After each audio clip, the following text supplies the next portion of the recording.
Hello and welcome back to my kitchen. Today we're going to be making the almond cream croissants from the Final Fantasy online cookbook. The ingredients we're going to need are 6 of the largest croissants that you can find, 1 cup of butter, 2 eggs, a half of a cup of sugar, 1 teaspoon of vanilla extract, 1 teaspoon of salt, 1 1/4 cups of almond flour. For the syrup we're going to be making, you'll need 2 tablespoons of birch syrup, 1/4 of a cup of almond liqueur, 1/3 of a cup of white granulated sugar, 1 cup of water. We'll also need about a half of a cup of slivered or sliced almonds that we're going to be sprinkling in between our layers and then across the top as a decorative element. Plus we'll need a little bit of powdered sugar to dust across these once they've come out of the oven and cooled. But these are all of our ingredients, so let's go ahead and move over to the stove and we'll start bringing our syrup together. Here at the stove, I've gone ahead and started heating up my pan over medium heat, and I'm going to add in my cup of water, the amaretto liqueur, the white sugar, and the last thing to go in is going to be the birch syrup. All we're looking for is our ingredients to come up to a light simmer. We want our sugar to melt, and once it's melted I'm going to remove it from the heat. And then while I'm doing this, I'm going to go ahead and start preheating my oven to 350 degrees Fahrenheit. As soon as your sugar is dissolved, go ahead and turn off your heat and move this over to the side and allow it to start cooling. While we're waiting on the syrup to cool down, let's go ahead and make our almond cream for the center of our croissants. Starting with our room temperature butter and the sugar, I'm going to go ahead and start creaming these together until they're light and fluffy. Once your sugar and butter are combined, add your 2 eggs.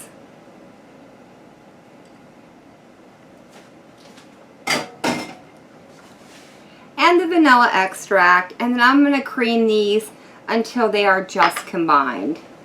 Once you have your eggs and vanilla extract mixed in, go ahead and add the salt, and we'll add in our 1 1/4 cups of almond flour. Once you have it all combined, if you feel like your almond filling is too loose, you can add just a little bit more almond flour to it, which is exactly what I'm going to do. This feels just a little bit loose to me. I don't want to go too overboard with it, but I think it does need thickened up a tad bit. Alright guys, I've added about another 1/4 cup of our almond flour to this, and I think this is exactly where I want it.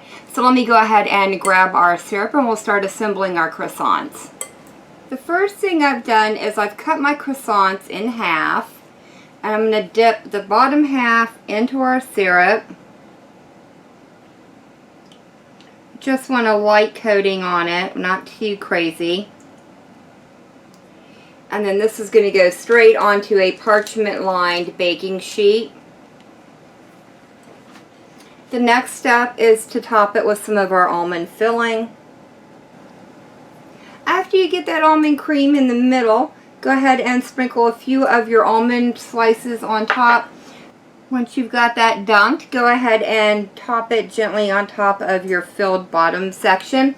Now I'm going to go ahead and move on and start filling up the rest of these, and I'll bring you back to show you how we're going to finish off the tops of them.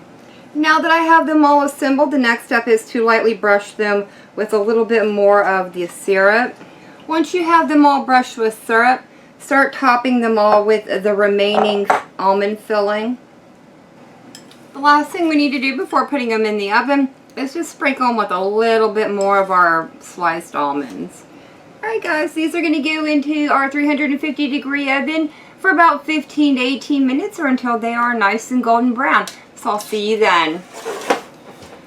The almond cream croissants are out of the oven, and I allowed them to cool for just a little bit before dusting them with a little bit of powdered sugar. All we have left to do is go in here and try one of these out. This is really good. These little pieces over here that kind of leaked off and baked onto the tray have gotten really crispy and add a nice little crunch to this and a really great flavor. About the only thing negative I have to say about this is I find that the filling is just a tad bit too salty for me. I think if I do make these again, I would definitely cut it down to about 3/4 of a teaspoon. I think that whole teaspoon was just a tad bit too much. But then again, that's my personal taste, and you may find it to be okay.